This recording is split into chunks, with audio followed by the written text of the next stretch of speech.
My parents begged me to come to a family reunion. I came and my mom said, "We're going on vacation as a family. Take care of the dog." The room exploded with laughter.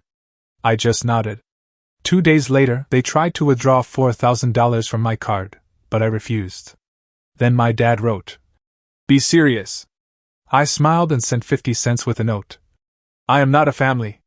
Then I received 53 messages in about 2 hours until they begged me to come. The phone call came after 2 months of silence, the kind of deliberate quiet that follows family drama nobody wants to address directly. My father's voice carried an unfamiliar urgency when he said, "We're having a family meeting. It would mean a lot if you were there." Before I could respond, my mother's trademark lengthy text arrived, ending with her usual emotional manipulation. "We're still a family, Kevin." Then Laura messaged privately, "Just please, Kev, just come." When they all coordinate like this, someone's either dead, dying, or in legal trouble. My first instinct was to Google Uncle Rick's name. He's perpetually involved in schemes that shouldn't be legal but somehow skirt the edges of prosecution. I arrived Saturday night to find them all assembled in the same living room where I'd grown up: Mom, Dad, Laura, Rick, Grandma, even Madison. Someone had actually lit candles and arranged snacks like this was a celebration rather than whatever crisis had necessitated my presence. No one looked grief-stricken or panicked, just excited in that way that made my stomach tighten with recognition. The room fell silent as I settled into my usual spot. My mother rose with that particular grin she wears when she believes she's being clever, then delivered what she clearly considered a grand announcement. "We're going on vacation as a family. Take care of the dog." The eruption of laughter that followed felt choreographed. Laura was already scrolling through her phone again. Rick cracked open a beer with ceremonial flourish. My father pointed at the dog, Max, and added, "Well, someone has to stay behind. Might as well be you." Uncle Rick delivered the final blow with practiced timing. "It's important for the family." I nodded. I always nod. That's been my role for as long as I can remember: show up, acknowledge whatever they decided, then handle whatever task no one else wants to tackle. They call it being reliable. What it actually means is that they count on me to absorb the inconvenience of their choices while maintaining grateful silence. What they didn't anticipate was the fraud alert that hit my phone 2 days later. Someone had attempted to charge $4,000 to my credit card for a vacation package to Tulum, complete with my name and billing address. I canceled the transaction immediately, obviously. An hour later, my father texted, "Be serious." I sent him 50 cents via Venmo with a note that read, "I'm not family." That simple transaction triggered an avalanche. 53 messages arrived in the next 2 hours. Laura accused me of overreacting. My mother declared I was being dramatic. Madison insisted it was just a joke and I shouldn't be so sensitive. Rick contributed a thumbs down emoji. Grandma texted, "Really, Kevin?" A question that stung more than all the others combined. They exploded with the fury of people who'd been caught rather than those seeking understanding. All because I refused to subsidize theft. I didn't respond to any of them. Instead, I turned my phone face down and watched the screen illuminate repeatedly while Max, the dog I was now apparently responsible for, snored peacefully under the kitchen table. He seemed genuinely happy about my presence, the only one who did. While they busied themselves with packing, buying swimwear, and crafting matching Instagram captions, I began excavating my digital history.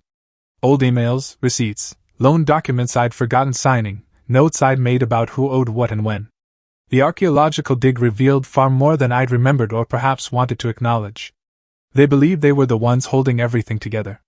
They saw me as background scenery, useful but unremarkable. What they never realized was that I'd been the structural support keeping their entire house of cards from collapsing. But I was finished being the punchline of their financial jokes. I didn't sleep that night. Not from anger would come later, but from a kind of crystalline stillness that follows revelation. I sat at my kitchen table with black coffee, no cream, no sugar, the way I used to drink it during overnight shifts when I was building the stability they now took for granted. Max paced briefly, then settled near my feet. He didn't offer advice or tell me to lighten up. He simply existed in the quiet space I was creating. By 3 a.m, I was staring at a spreadsheet. Column A, names. Column B, amounts. Column C, what the money was supposedly for. I called it family accounting, a ledger I'd never bothered to maintain because ignorance had felt kinder than documentation. There was the $2,400 I'd sent Laura when she thought her car would be repossessed. The $8,000 loan I'd co-signed when Uncle Rick's investment fund hit turbulence. He'd sworn it would recover in 6 months, but that was 3 years ago. Then there were the monthly payments I'd quietly made on my parents' roof loan. They never asked how that crisis resolved itself. They simply assumed problems fixed themselves through mysterious benevolence. The total climbed beyond $40,000. I scrolled through old text messages and found one from last year where Madison had asked to temporarily use my address for a job application. I'd said yes, assuming it was harmless. Months later, I discovered she'd listed me as a reference on a rental agreement for an apartment where she'd never paid rent. I closed the spreadsheet and stared at the wall, processing the weight of accumulated exploitation. I wasn't surprised. Surprise required some basic expectation of different behavior. I was just exhausted. Tired of being simultaneously indispensable and invisible. The next morning, they were already posting airport photos. Dad with his golf bag, Mom orchestrating group selfies, everyone wearing matching t-shirts that declared, "Family mode on." I actually laughed, quietly, privately, at the irony. Friday at 3:20 p.m., a Phoenix number I didn't recognize called. I let it go to voicemail, then found an email with the subject line, "Urgent loan verification. Immediate action required." It was from someone named Anna at a bank I'd never personally dealt with, confirming a $25,000 personal loan issued under my name, complete with my full name, social security number, and work email address I'd never used for personal matters. Funds had already been transferred to a new account in my name at the same branch my father used, opened 3 weeks earlier. I called the fraud department immediately, speaking with Derek, who walked me through freezing the account while the reality of systematic identity theft crystallized. I didn't need to guess who had orchestrated this. Someone with access to all my personal information, someone who knew exactly how to navigate financial systems. I texted my father, "You took a loan in my name." No reply. I watched the typing bubble flicker and disappear. 6 hours of silence, then a call I let ring through to voicemail. At 9:47 p.m., a text arrived. "We'll talk when I get back. Don't overreact." Overreact. The word hit differently this time, like everything I had swallowed for years shifting dangerously close to the surface. I returned to my spreadsheet, but now I opened a new tab titled, "What They Owe Me." Because they weren't just taking money anymore. They were taking my identity, my credit, my fundamental right to financial autonomy. By the time they landed in Cancun, I'd filed the fraud report and scheduled a consultation with Jasmine, a lawyer specializing in family fraud cases. I didn't announce these actions or seek validation. I simply fed Max, went to work, came home, and continued documenting the scope of their deception. They began sending vacation photos immediately, group shots at the beach, tropical drinks, sunset selfies. I wasn't tagged in any of them, but I saw them through Laura's stories. One carried the caption, "Finally peace and quiet," with a beach umbrella emoji. I almost screenshotted it but decided it wasn't worth the phone storage. Monday brought a call from Jasmine. She'd reviewed my documentation and confirmed my suspicions. The account had been established using authentic identification data, and since I hadn't authorized it, I had a strong legal case. Her next observation lodged itself in my memory. "This doesn't usually happen overnight, Kevin. Someone's been using you for a while." I already knew. I just hadn't articulated it to myself yet. That evening, walking Max around the block, I stopped to let him bark at a squirrel and found myself standing motionless, processing my own stupidity. Not for helping them. Helping family isn't inherently wrong. But for assuming they saw my assistance as anything more than an available resource to be accessed without gratitude or acknowledgement. They'd never questioned why I didn't join their vacations or why I always seemed to have work when expensive plans materialized. They assumed I preferred staying behind, that I was naturally boring or antisocial. Or maybe they didn't think about my preferences at all. Tuesday morning brought a text from Rick. "Hey bud, can you check the mail for a package? Might be something from Maddie." I didn't respond. Wednesday, Laura wrote, "Dad says he can't log into the online banking. He thinks the password reset went to your number." Still no reply. They were already fracturing at the edges, but I maintained silence, not from malice, but because I'd finally realized I didn't owe them explanations for my actions or availability. Thursday, they posted a group photo at some expensive restaurant with drinks served in actual pineapples. The caption read, "Family means everything," with a pineapple and red heart emoji. That one I did screenshot, not to share but to remember. That night brought another text from my father. "Need to talk. Call me." Instead of calling, I sent a message. "You opened a fraudulent account under my name. There's a lawyer handling it now. You'll be contacted soon." The typing bubble appeared, then vanished. Then nothing. Friday morning revealed 19 missed calls, 2 voicemails, and 3 emails. One from Laura, one from my mother, and one from someone named Jennifer, Rick's new girlfriend, apparently. Each carried a different emotional tone, but the message was identical. I was ruining their vacation. That's when I understood they still fundamentally misunderstood the situation. They thought this was about money, a financial disagreement that could be negotiated or smoothed over with the right combination of guilt and promises. They didn't grasp that this was about decades of being their fallback option, their default solution, the person who always materialized when everyone else disappeared. Max barked at a passing jogger that morning, and I laughed for the first time in days. While they sipped cocktails and argued in hotel rooms about who had messed up which aspect of their scheme, I was here doing exactly what they'd asked, watching the dog and ensuring they finally witnessed what happened when their background character stopped playing along. By Friday, the messages had slowed. Either they were too intoxicated to maintain their argument, or too proud to acknowledge how catastrophically their vacation had derailed. I stopped monitoring their social media stories. I didn't need external confirmation of their unraveling. I could feel it from across the country. Saturday morning brought a series of voicemails from Laura, skipping all pleasantries and diving directly into damage control. "Did you really report Dad to the bank?" I confirmed I had calmly. She went quiet for a beat, then attempted her spin. "It's family stuff. You don't involve lawyers in family stuff." I asked her one question. "Did you know about the account?" She hung up. No one else called after that. They switched to indirect communication, screenshots, secondhand guilt, manipulation through proxy. Madison messaged, "They're freaking out. Can you just pause whatever you did?" Rick, who hadn't spoken to me directly in years unless he needed something, texted, "You're blowing this out of proportion. Real men handle things face to face." My mother sent a blurry sunset photo with the caption, "We just wanted a peaceful break." None of them offered an apology. Meanwhile, Jasmine continued making progress. The fraudulent funds were frozen. The bank opened a formal investigation. I received a case number. She asked, "This is going to be significant, Kevin. Do you want to press charges?" I told her not yet. I wasn't seeking courtroom drama or legal vengeance.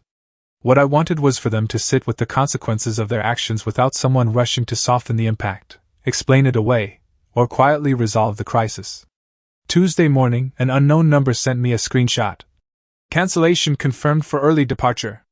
No message, just proof that their carefully planned vacation was disintegrating.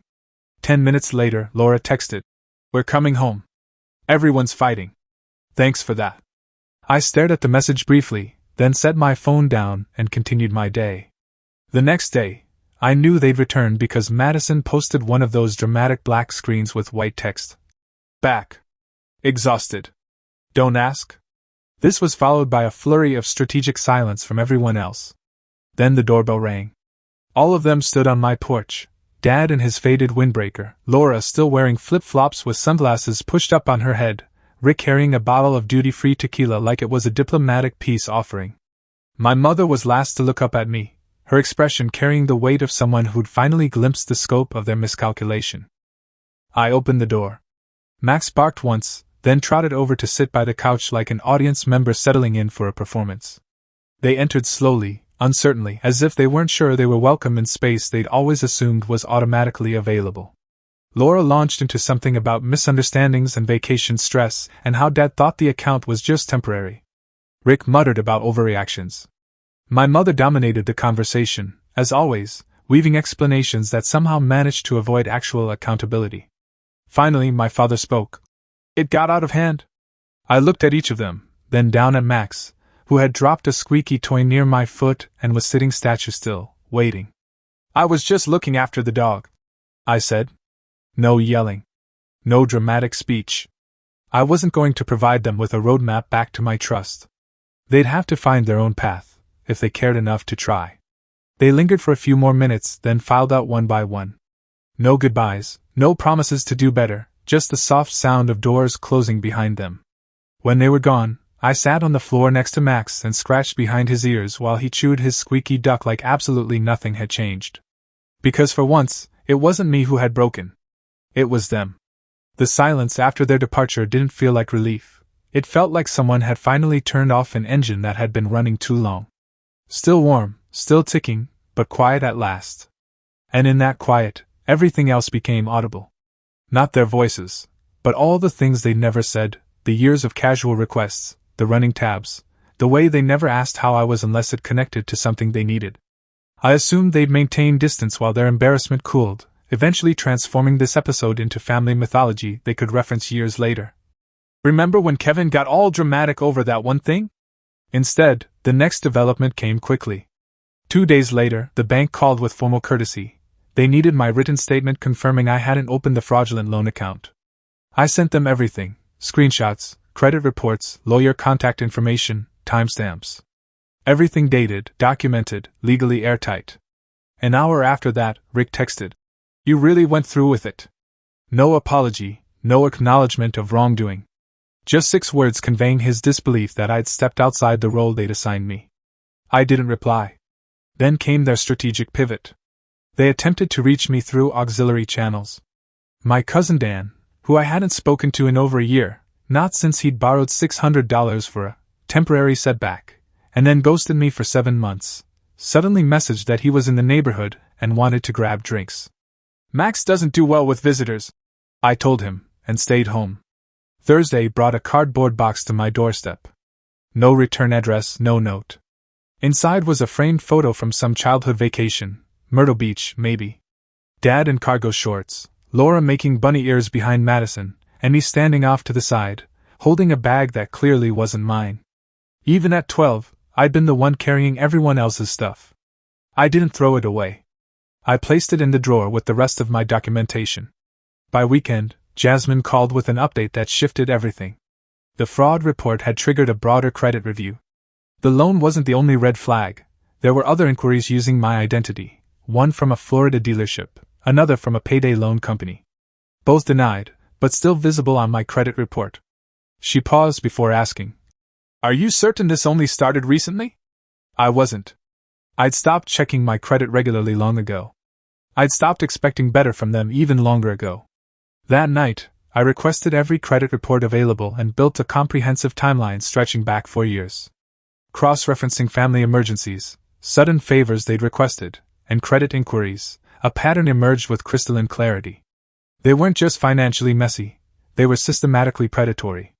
They used my identity when they needed leverage, then discarded the responsibility like borrowed tools they'd forgotten to return. Now that I'd shifted even slightly, the entire structure of their assumptions was collapsing. Monday brought another message from Laura. "Can we talk? Not about the money, just us. I miss you." I stared at those words. She'd been the closest thing I had to an ally, but even she had stopped asking questions when asking became inconvenient. I didn't reply immediately. Instead, I opened a new document titled, "What They Think I Forgot," and began writing. Every late fee I'd paid without mentioning it. Every debt collector I'd negotiated with on their behalf. Every time I'd let them believe they were managing their lives successfully when I was actually dragging the weight behind them. They thought I was being petty now. They assumed this was about revenge. But I wasn't trying to hurt them. I was simply done letting them hurt me. This silence they interpreted as punishment was actually the sound of me stepping out of the shadows they'd constructed around me. Finally, they were beginning to see what had always been there. They just didn't realize yet that I wasn't the same version of myself they'd left behind. By the end of that week, I understood they weren't going to apologize. Not genuinely. They might eventually say words that resembled apologies, but only because the situation had become uncomfortable, not because they'd developed actual remorse or understanding. Laura texted again. "Do you hate us now?" I couldn't answer that question. It wasn't hate. Hate requires passion, investment, emotional energy. This was something colder and quieter, the absence of need. I simply didn't want anything from them anymore. I never replied. Madison emailed, asking if I'd removed her from the family Netflix account, I had, not from spite but as part of systematically extracting myself from the web of small dependencies they'd woven around me. One thread at a time, I was reclaiming the space they'd assumed was permanently theirs. The calls stopped. The messages diminished. They weren't accustomed to being ignored, and I think they expected my silence to eventually snap like an overstretched rubber band, bringing me back into their orbit with renewed compliance. They didn't understand that I'd never been louder than I was in this quiet space I'd created. 2 weeks after their return, I discovered another box on my doorstep. Smaller this time, no note. Inside were keys, my old house key that I'd given my parents years ago for emergencies, along with an empty envelope. I stood there while Max investigated the box for potential treats. Then I added the keys to the drawer with the vacation photo and all my documentation. They'd returned them, but not in a way that conveyed meaning. No note, no acknowledgement. Just dropped off like overdue library books. When Jasmine called a few nights later, the investigation was nearing completion. The bank had everything they needed. Criminal charges were now possible. She asked again if I wanted to pursue prosecution. I declined. I'd already achieved what I'd been seeking, though I hadn't fully understood my own goals at the beginning. This hadn't been about courtrooms or legal revenge.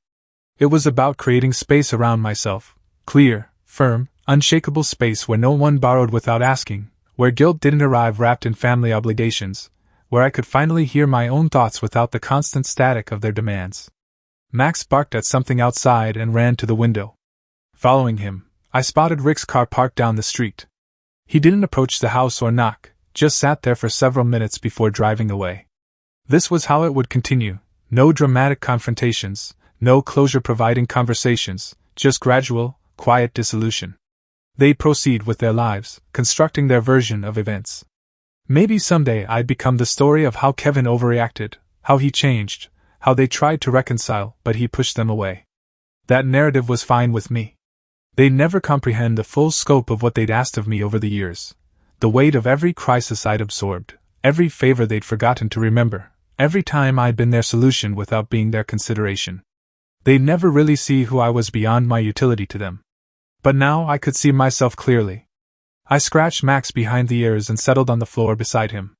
They'd broken the family structure and blamed me for refusing to hold the pieces together anymore. All I'd done was finally learn to say no. Sometimes the most powerful response isn't dramatic action, it's the silence they have to live with, knowing they created it themselves.